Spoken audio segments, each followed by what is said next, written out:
Hi everyone, welcome to calculus with IJ. तो हमारी series of 5 चल रही है जिसमें हम हर एक वीडियो में 5 बहुत इंपॉर्टेंट क्वेश्चंस कवर करते हैं हमारे बोर्ड एग्ज़ाम 2023 की प्रिपरेशन के लिए। अगर ये सीरीज़ फॉलो करते जाओ, I am sure you will get 100% in your board exams. तो आज का हमारा टॉपिक है इक्विवेलेंस रिलेशन प्रूव करना। इक्विवेलेंस रिलेशन प्रूव करने के लिए हमें रिलेशन को रिफ्लेक्सिव, सिमेट्रिक, ट्रांजिटिव प्रूव करना होता है। तो सबसे पहले हम जान लेते हैं कि what is reflexive relation, symmetric relation and transitive relation. तो लेट अस स्टार्ट। सबसे पहले इक्विवेलेंस रिलेशन के लिए हमें एक सेट गिवन होगा, जैसे सेट ए ले लो, उस पे हमें रिलेशन आर डिफाइंड होगा।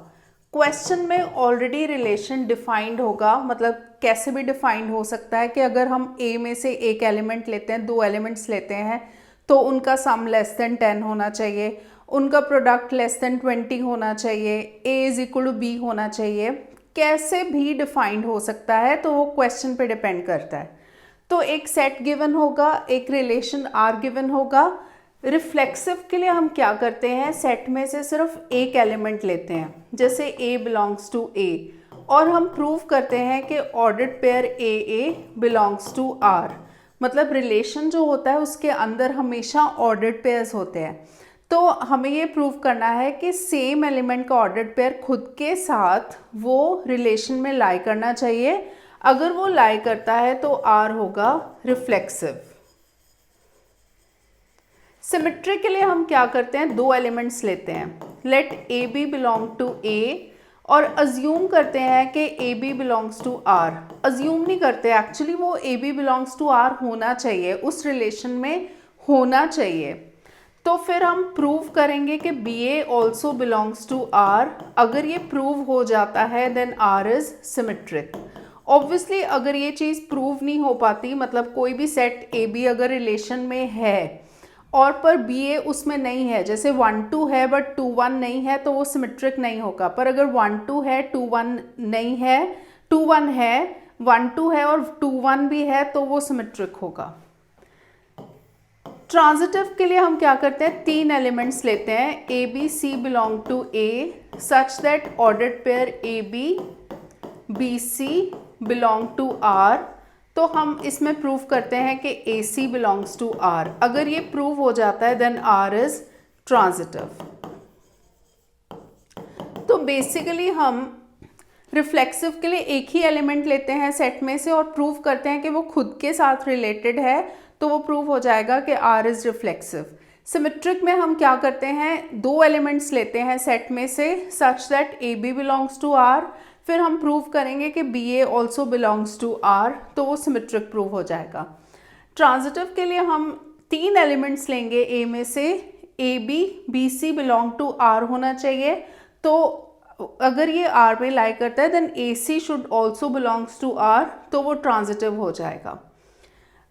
जैसे अगर 1-2, 2-3 दो सेट हैं, तो फिर उससे आएगा 1-3। तो आर में अगर 1-2, 2-3 हैं बट 1-3 नहीं है, तो वो ट्रांजिटिव नहीं होगा, बट अगर 1-3 होगा तो वो ट्रांजिटिव होगा। अगर R reflexive, symmetric and transitive तीनों हो then this is called equivalence relation. मतलब इक्विवेलेंस रिलेशन प्रूव करने के लिए हमें तीनों चीज़ें प्रूव करनी पड़ेंगी कि R is reflexive, R is symmetric, R is transitive. अगर वो तीनों में से कुछ एक नहीं है, जैसे रिफ्लेक्सिव सिमेट्रिक है बट ट्रांजिटिव नहीं है, तो वो इक्विवेलेंस नहीं होगा, या इवन मतलब तीनों का तीनों सेटिस्फाई होने चाहिए। तो ये तो आई होप क्लियर है कि इक्विवेलेंस रिलेशन क्या होता है। अब हम इस पे बेस्ड क्वेश्चंस करेंगे। तो फर्स्ट क्वेश्चन है, define a relation in set n cross n as follows. n cross n होता है कार्टेशियन प्रोडक्ट का सेट, मतलब नेचुरल नंबर्स का नेचुरल नंबर के साथ कार्टेशियन प्रोडक्ट। तो जब हम कार्टेशियन प्रोडक्ट का सेट लेते हैं तो उसके अंदर हम एलिमेंट्स नहीं लेते, जैसे मैंने अभी बताया था ना, a belongs to a, but क्योंकि सेट n क्रॉस n है तो हम A B belongs to n cross n वैसे लेंगे, ऑर्डर्ड पेयर्स लेंगे एलिमेंट्स की जगह। तो रिलेशन कैसे डिफाइंड है, for A B C D belongs to n cross n, A B is related to C D if and only if A D is equal to B C. तो ये relation एक बार मतलब इसको देख लिया करो ध्यान से कि कैसे डिफाइंड है। अगर दो ऑर्डर्ड पेयर्स इसमें लाई करते हैं तो A B related to C D कब होगा, if A D is equal to B C, मतलब दिस इनटू दिस, जो एंड वाली दो टर्म्स हैं उनका product that is equal to जो बीच वाली दो टर्म्स हैं उनके प्रोडक्ट के इक्वल होगा। रिलेशन ऐसे डिफाइंड है। हमें प्रूव करना है कि R is an equivalence relation in n cross n। तो इक्विवेलेंस हमें प्रूव करना है, तो सबसे पहले let ordered pair A B belongs to n cross n assume करेंगे। तो इसमें एलिमेंट्स की जगह हमें ऑर्डर्ड पेयर अज्यूम करना होता है। तो हमें रिफ्लेक्सिव के लिए प्रूव करना पड़ेगा कि A B is related to A B. A B related to A B का मतलब है हमें चाहिए क्या, ये देख लो हमें क्या चाहिए, हमें चाहिए a B is equal to b a. तो ये हम लिख देंगे a B is equal to b a होता है, क्योंकि मल्टीप्लिकेशन जो है that is commutative on natural numbers. Commutative का मतलब होता है कि वही कि 2 into 3 is equal to 3 into 2। तो कम्यूटेटिव प्रॉपर्टी तो होती है नेचुरल नंबर्स में, और ये नेचुरल नंबर्स का ही सेट है। तो A B is equal to b a होगा, तो उससे a B related to A b आ गया। मतलब जो हमें प्रूव करना था ना a B related to A B, तो मैंने देख लिया उससे पहले कि A B is equal to b a चाहिए, तो वो लिख दिया a B is equal to b a, वो तो ट्रू ही है। Therefore A B is related to A B, तो इससे प्रूव हो गया आर इज रिफ्लेक्सिव। अब हमें प्रूव करना है सिमेट्रिक। सिमेट्रिक के लिए हम दो एलिमेंट्स लेंगे, नॉट दो एलिमेंट्स, दो ordered pairs. A B C D belongs to n cross n such that A B is related to C D. हमें इसमें प्रूव क्या करना है कि C D is related to A B. A B related to C D से हो जाएगा A D is equal to B C. अगर हमें ये प्रूव करना है कि C D is related to A B, तो इसके लिए हमें प्रूव करना होगा C B is equal to D A. तो देखो इसको हम लिख सकते हैं डी ए और इसको हम लिख सकते हैं सी बी, क्योंकि सेम रीजन होगा, multiplication is commutative on n। तो अब सी बी को इस साइड लिख दो, डी ए को इस साइड लिख दो। तो जो मुझे प्रूव करना था ना, पहले मैंने सोच लिया कि क्या चाहिए तो वही बना देना है। तो C D is related to A B हो जाएगा। तो A B is related to C D से हमारा प्रूव हो गया C D is related to A B, therefore R is symmetric. अब हमें प्रूव करना है ट्रांजिटिव। ट्रांजिटिव के लिए हम तीन ऑर्डर्ड पेयर्स लेंगे।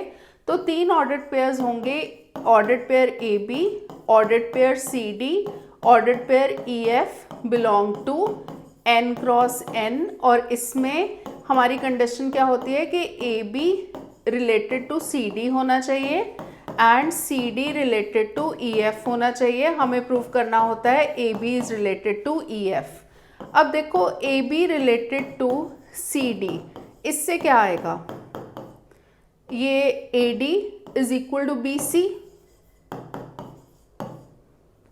Then C D related to E F, इससे क्या आएगा, C F is equal to D E. अब इसको क्या करो, इन दोनों को मल्टीप्लाई कर लो। तो A D into C F is equal to B C into D E. C D दोनों साइड से कट जाएगा, A F is equal to B E. तो इसका मतलब है कि A B is related to E F. देखो यही चाहिए था ना, A F is equal to B E, जो एंड वाली टर्म्स का प्रोडक्ट इज इक्वल टू जो अंदर वाली टर्म्स का प्रोडक्ट, उसके इक्वल चाहिए था। तो ये हमारा प्रूव हो गया A F, A B is related to E F. तो इससे प्रूव हो गया R is transitive.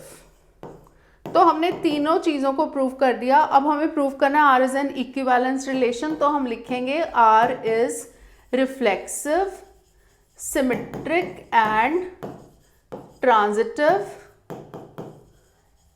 therefore R is equivalence relation on n cross n। तो ये हो गया हमारा question prove. So equivalence relation के लिए हमने रिफ्लेक्सिव, सिमेट्रिक, ट्रांजिटिव तीनों प्रूव किया। अब है second question. Given a non empty set X, relation कैसे डिफाइंड है? इन Px मतलब power set of X, for all AB belonging to power set of X, मतलब पावर सेट ऑफ X में जो भी सेट्स AB हैं तो AB belongs to R तभी होगा if and only if A is subset of B, if and only if दोनों वे से होगा। मतलब अगर AB बिलोंग्स टू R है then A is a subset of B, if A is a subset of B then AB belongs to R। हमें prove करना है R is reflexive, transitive but symmetric नहीं है। तो सबसे पहले कोई एलिमेंट हम लेंगे, क्योंकि इसमें तो देखो कार्टेशियन प्रोडक्ट तो है नहीं, सेट जो है पावर सेट है।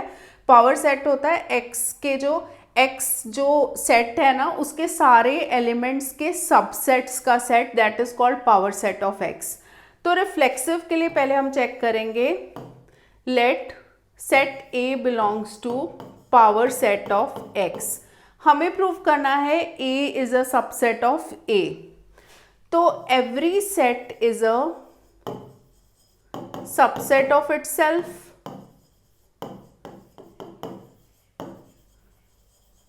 तो A is a subset of A. That means A belongs to Px if and only if A is a subset of A, तो R हो जाएगा reflexive.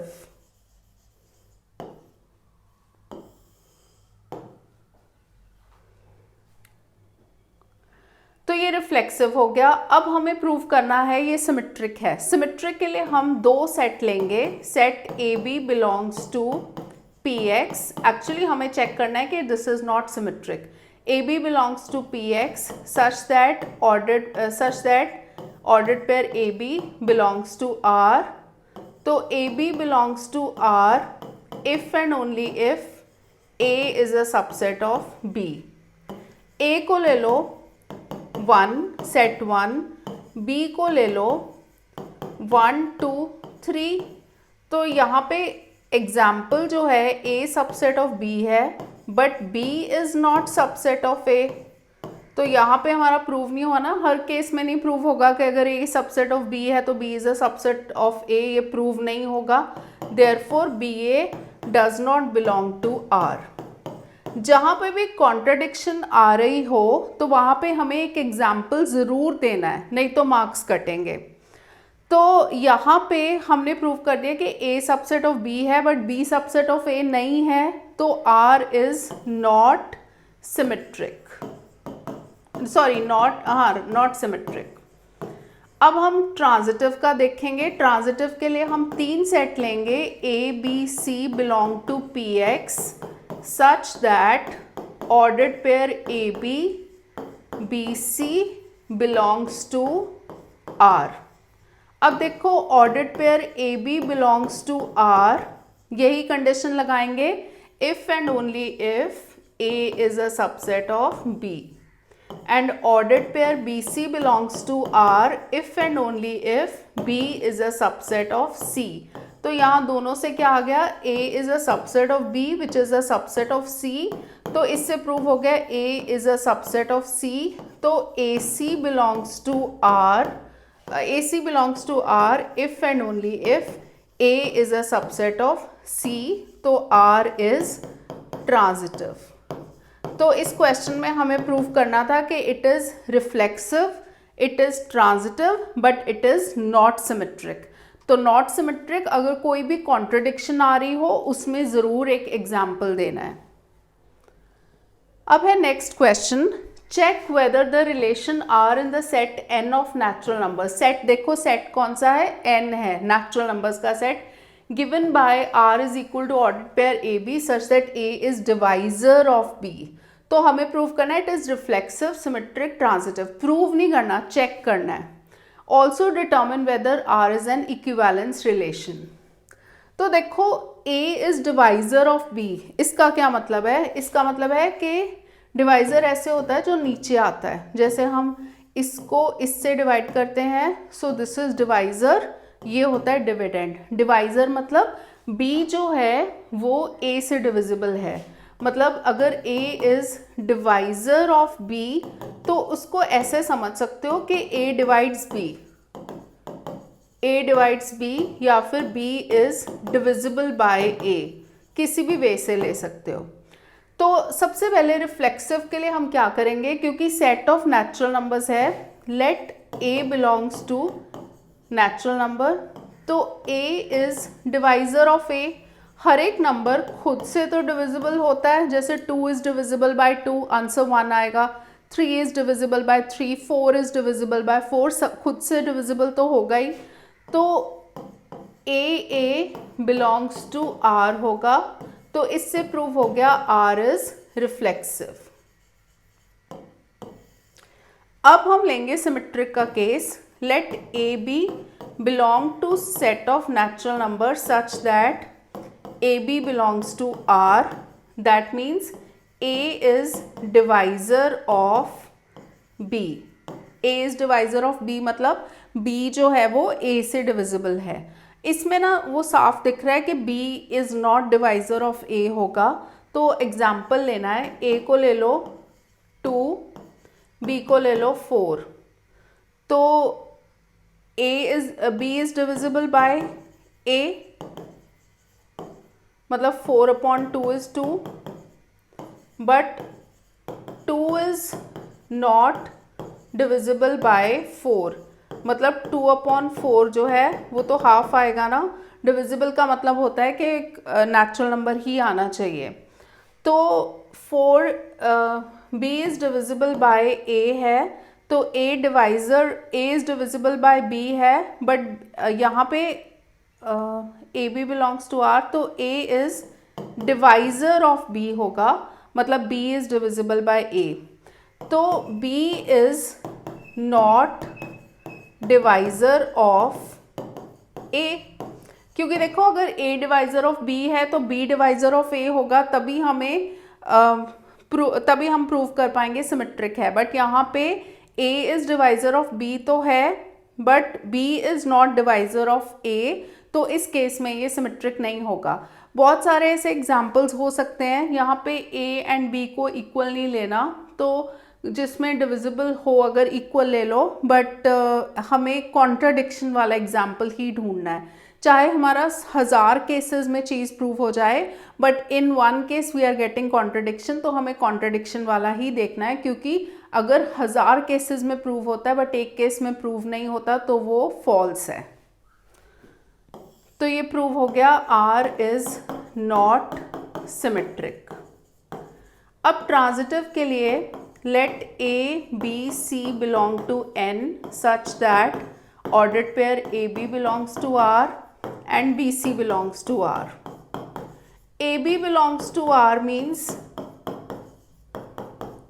a is divisor of b,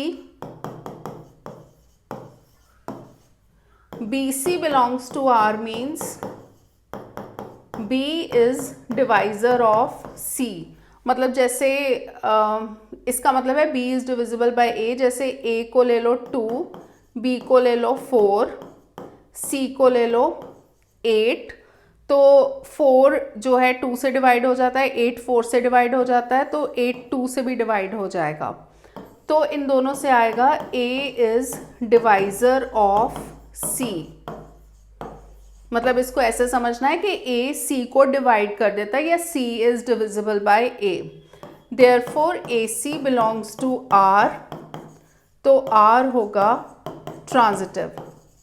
जहाँ पे भी question में आ जाए ना कि चेक करना है, तो वहाँ पे कुछ ना कुछ तो ज़रूर गड़बड़ होगा, मतलब रिफ्लेक्सिव सिमेट्रिक ट्रांजिटिव में से कुछ एक प्रूव नहीं होगा, कुछ ना कुछ तो होगा। अब हमें देखना है कि इक्विवेलेंस है या नहीं। R is reflexive transitive but not symmetric,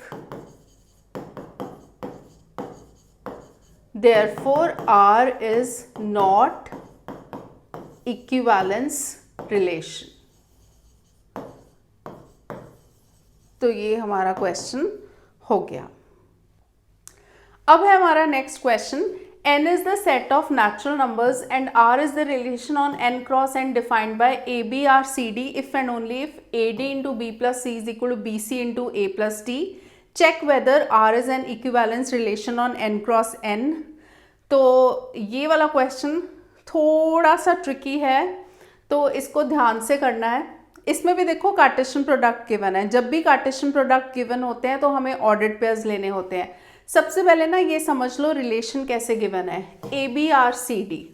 A B R C D में देखो लेफ्ट हैंड साइड पे ए डी मतलब जो एंड वाली टर्म्स है ना उनका प्रोडक्ट, फिर यहाँ पे बी सी है बीच वाली टर्म्स का प्रोडक्ट, बट यहाँ पे बी प्लस सी है मतलब बीच वाली टर्म का सम इंटू एंड वाली टर्म्स का सम।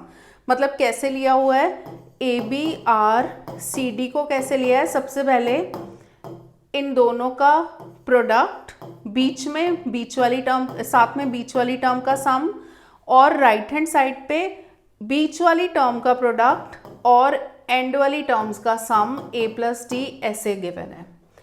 तो हमें इक्विवेलेंस रिलेशन के लिए सबसे पहले रिफ्लेक्सिव का देखना है। तो रिफ्लेक्सिव के लिए हम एक ऑर्डर्ड पेयर लेंगे n क्रॉस n में। हमें प्रूव करना है कि A B is related to A B. मतलब अगर हमें ये प्रूव करना हो A B is related to A B, that means हमें क्या प्रूव करना होगा, पहले देखो ए बी और बीच में B plus A is equal to, then यहाँ पे बी ए कैसे गिवन था ना, बी सी, तो बी ए हो जाएगा इनटू यहाँ पे ए प्लस डी मतलब एंड वाली टर्म्स का, तो ए प्लस बी, ये हमें प्रूव करना है। अब देखो A B is equal to b a तो होता है, b plus a plus b होता है, तो A B is equal to b ए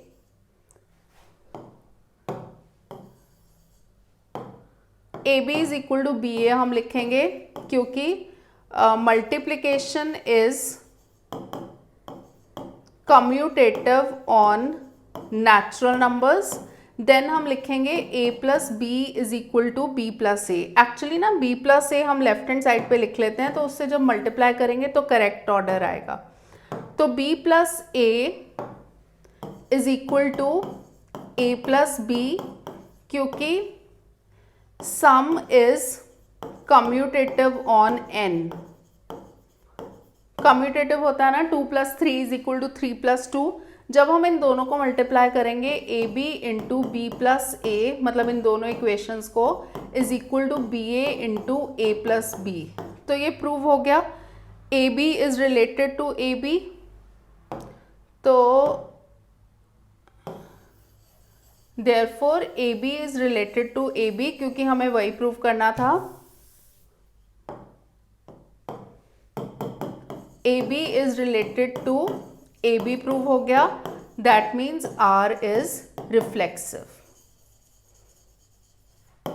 अब सिमेट्रिक के लिए हम दो ऑर्डर्ड पेयर्स लेंगे, A B C D belongs to n cross n such that A B is related to C D.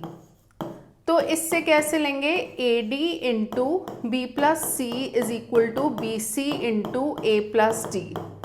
अब देखो अगर हमें ये प्रूव करना है कि C D is related to A B, पहले लिख लिया करो साइड पे रफ वर्क में कि C D related to A B, तो हमें प्रूव क्या करना है, सी बी इंटू ये जैसे बीच वाली टर्म्स का सम था D plus A is equal to, अब डी ए लेंगे इंटू यहाँ पे a प्लस डी एंड वाली टर्म्स का सम c प्लस बी, ये प्रूव करना है। देखो ए डी को हम लिख सकते हैं डी ए, जो हमें प्रूव करना है ना उसी हिसाब से अब हमने उल्टा कर दिया c b into d plus a. इसका रीज़न भी यही होगा कि multiplication is commutative on n and sum is या addition is commutative on n। तो अब ये राइट हैंड साइड को लेफ्ट हैंड साइड पे लिख देते हैं, वो तो हम लिख ही सकते हैं डी ए इंटू सी प्लस बी। तो इससे प्रूव हो गया C D is related to A B, क्योंकि हमने पहले लिख लिया था ना हमें क्या चाहिए, c d into d plus A is equal to D A into C plus B. तो C D is related to a plus B, तो इससे प्रूव हो गया आर इज सिमेट्रिक। अब ट्रांजिटिव प्रूफ करने के लिए हम 3 ऑर्डर्ड पेयर्स लेंगे. Let a B C d e f belongs to n cross n such that A B related to C D होना चाहिए and C D related to E F होना चाहिए. मतलब ये तो हम अज्यूम करेंगे कि फर्स्ट वाला सेकंड से रिलेटेड है, सेकंड थर्ड से रिलेटेड है, तो फर्स्ट थर्ड से रिलेटेड होगा, वो हमें प्रूव करना है. A B related to C D से हमारे पास आएगा A D into B plus C is equal to B C into A plus D. ये वाला पार्ट थोड़ा डिफिकल्ट है मतलब सॉल्व करना, मतलब अगर आता ना हो पहले से तो थोड़ा मुश्किल होगा करने में, तो इसलिए ध्यान से करना. इसमें क्या करो, b प्लस सी के नीचे बी सी को ले जाओ, ये वाला टर्म है ना उसके नीचे ले गए, और इधर है a प्लस डी, इसके नीचे ले जाओ ए डी को. तो ये हो जाएगा b upon b which is 1 upon c, फिर c upon b c which is 1 upon b, और ये a upon a d which is 1 upon d plus d upon a d which is 1 upon a. Name it equation 1. अब c d is related to E f. C D related to E f में क्या होगा, सबसे पहले हम extreme terms का some product लेते हैं ए डी. तो सी एफ इंटू बीच में हम लेते हैं बीच वाली टर्म का सम, तो D plus E is equal to, और फिर यहाँ पे बी सी मतलब बीच वाली टर्म का प्रोडक्ट डी ई इंटू, फिर लेते हैं ए प्लस डी मतलब फर्स्ट एंड लास्ट टर्म का सम सी प्लस एफ. तो इसमें भी ऐसे ही करो, डी प्लस ई के नीचे ले जाओ डी ई को, और सी प्लस एफ के नीचे ले जाओ सी एफ को. तो ये हो जाएगा D upon D E which is 1 upon E upon D E which is 1 upon D, ये 1 अपॉन एफ प्लस 1 अपॉन सी हो जाएगा. अब हम ऐड कर देंगे 1 एंड 2 को.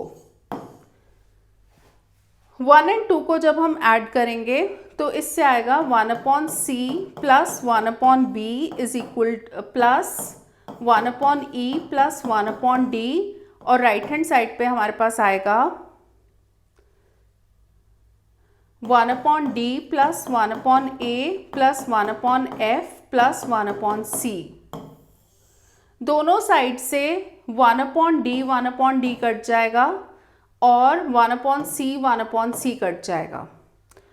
तो अब ये हो जाएगा 1 अपॉन बी प्लस 1 अपॉन सी. तो इसमें जब हम एलसीएम लेंगे बी सी, ऊपर आएगा C plus B is equal to A F. LCM लेंगे तो ऊपर आएगा एफ प्लस ए.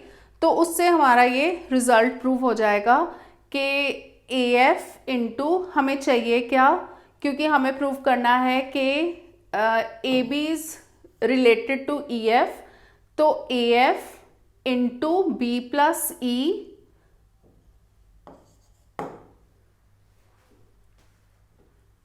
इसमें अब जगह नहीं है तो मैं इसको मिटा रही हूँ.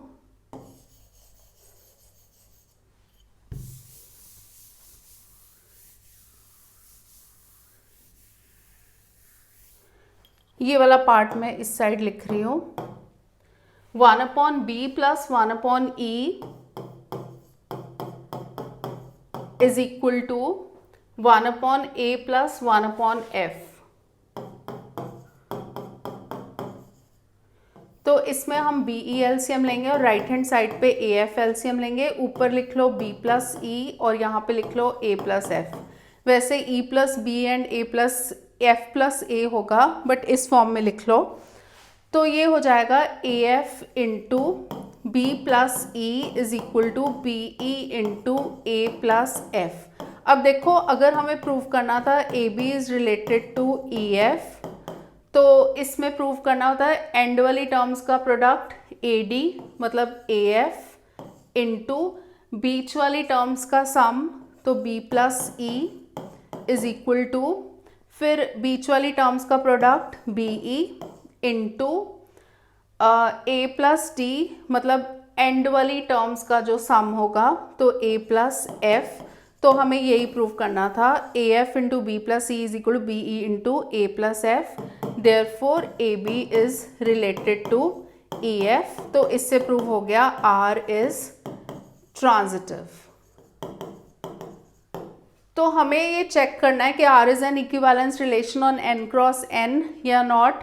तो हम अब लिखेंगे कि R इज सिमेट्रिक, रिफ्लेक्सिव, बहुत लंबा सम है, बोर्ड पे पूरा नहीं आ रहा, symmetric and transitive, therefore R is equivalence relation. So next sum, show that relation R in the set A x belongs to integers 0 to 12 के बीच में लाई करते हैं, चाहे integers लिखा है बट वैल्यू 0 to 12 के बीच में लाई करती है, given by R is equal to ordered pair AB such that mod A minus B is multiple of 4. This is an equivalence relation. तो उसके लिए हम सबसे पहले, उसके बाद set of all elements related to 1 भी गिवन है। तो अगर हम इसमें सारे ऑर्डर्ड पेयर्स बनाने लगे कि A minus be multiple of 4, तो 0, 0, 1, 1 बहुत लंबा हो जाएगा। तो इसको हम ऐसे ही करेंगे, कोई भी एलिमेंट A में से ले लेंगे, मतलब A में से जब एलिमेंट लेंगे तो वो ऑब्वियसली 0 to 12 के बीच में ही लाई करेगा। देन A माइनस A जो होगा वो 0 होगा, which is multiple of 4।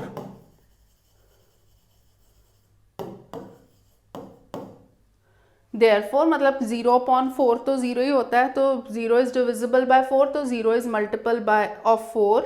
Therefore AA belongs to R, तो R इज रिफ्लेक्सिव। अब सिमेट्रिक के लिए, let A B elements belong to set A such that ordered pair AB belongs to R. This means mod A minus B is multiple of 4. अगर ये multiple of 4 होगा, हमें चाहिए B minus A, negative sign common ले लो, तो ये भी मल्टीपल ऑफ 4 होगा। नेगेटिव जब हम अंदर एडजस्ट करेंगे तो B minus A is multiple of 4, तो ordered pair BA belongs to R हो जाएगा। हमने ये अज्यूम किया था AB बिलोंग्स टू R और हमने प्रूव किया है BA belongs to R, therefore R is symmetric. अब ट्रांजिटिव के लिए, let A B C belong to A such that ordered pair AB BC belong to R. AB belongs to R मतलब R is mod A minus B is multiple of 4, तो इसको ऐसे ले लो, mod A minus B is equal to 4m, m is integer। जब हम mod open करते हैं ना, क्योंकि मॉड के अंदर वाली टर्म पॉजिटिव नेगेटिव कुछ भी हो सकती है, तो ये हो जाएगा प्लस माइनस 4m। इसी तरह BC बिलोंग्स टू R से आएगा, mod B minus C is multiple of 4, तो B माइनस C मॉड हो जाएगा 4n, n इज इंटीजर, तो जब हम इसको ओपन करेंगे B माइनस C हो जाएगा plus minus 4n। Name it 2। अब 1 and 2 को ऐड कर दो, तो ये हो जाएगा A minus B plus B minus C is equal to plus minus 4m plus n। B and B cut गया, A minus C is plus minus 4 into m plus n। अब देखो हमने प्लस माइनस किससे लिखा था, mod A minus B 4m से लिखा था हमने, A minus B plus minus 4m, तो अब हम प्लस माइनस हटाएंगे तो इधर मॉड लग जाएगा, तो mod A minus C is equal to 4 times plus m plus n। Therefore A minus C जो है mod is multiple of 4, therefore AC belongs to R। हमने ये प्रूव किया था ना कि AB belongs to R, BC belongs to R assume किया था और इससे हमने प्रूव कर दिया AC belongs to R, therefore R is transitive. अभी भी हमारा मतलब यहाँ पे अब हम लिखेंगे R is reflexive, symmetric and transitive, therefore R is equivalence relation। अभी भी हमें इसमें एक पार्ट प्रूव करना है कि find set of all elements related to 1। तो उसके लिए मैं ये वाला पार्ट हटा रही हूँ। Set of all elements related to 1। 1 मतलब 1 एलिमेंट से रिलेटेड है। तो बेसिकली हमें 1 की इक्विवेलेंस क्लास फाइंड आउट करनी है। तो 1 की जो इक्विवेलेंस क्लास होगी तो उसके लिए हम अज्यूम करेंगे let x B related to 1। तो जैसे रिलेटेड मतलब रिलेशन में कैसे डिफाइंड है, a minus B is multiple of 4, मतलब एक एलिमेंट x हो गया, एक 1 हो गया, एक हमने x अज्यूम किया, इट इज रिलेटेड टू 1, तो a b की जगह x एंड 1 ले लो, तो x minus 1 is multiple of 4। अब देखो ये सेट हमारा यहाँ पे काम आएगा। तो अगर मल्टीपल ऑफ 4 है, हमारा जो सेट है उसके अंदर 0 से लेके 12 तक इंटीजर्स हैं, तो 4 के मल्टीपल्स होंगे 0, 4, 8, 12। तो जब हम मॉड हटाएंगे यहाँ पे प्लस माइनस आता है, बट क्योंकि नेगेटिव तो है ही नहीं हमारे सेट में, तो हम इसीलिए सिर्फ पॉजिटिव साइन लेंगे। तो x प्लस 1 है, उस साइड ले जाओ, 0 plus 1, 4 plus 1, 8 plus 1, 12 plus 1। 12 plus 1 तो हो गया 13, 13 तो इस सेट में है ही नहीं, तो ये एलिमेंट को हटा देते हैं। तो x की value I 1, 5 and 9। That means जो 1 से रिलेटेड एलिमेंट्स हैं वो है 1, 5, 9। बेसिकली हमें 1 की इक्विवेलेंस क्लास निकालनी है, तो उसमें इक्विवेलेंस क्लास के लिए ऐसे ब्रैकेट में लिखते हैं और इसके जो रिलेटेड एलिमेंट्स हैं वो है 1, 5, 9, उनको सेट फॉर्म में लिखते हैं। तो ये हमारा क्वेश्चन हो गया कंप्लीट। तो काफ़ी लंबे क्वेश्चन थे, 5 मार्कर्स आ सकते हैं and these are all very important, और इससे इक्विवेलेंस रिलेशन के ऑलमोस्ट सारे लॉन्ग आंसर टाइप क्वेश्चंस हमारे कवर हो गए, सभी टाइप के कवर हो गए। सो ये keep on following the series to score 100% in your board exam, and please don't forget to like, share and subscribe. Thank you for watching.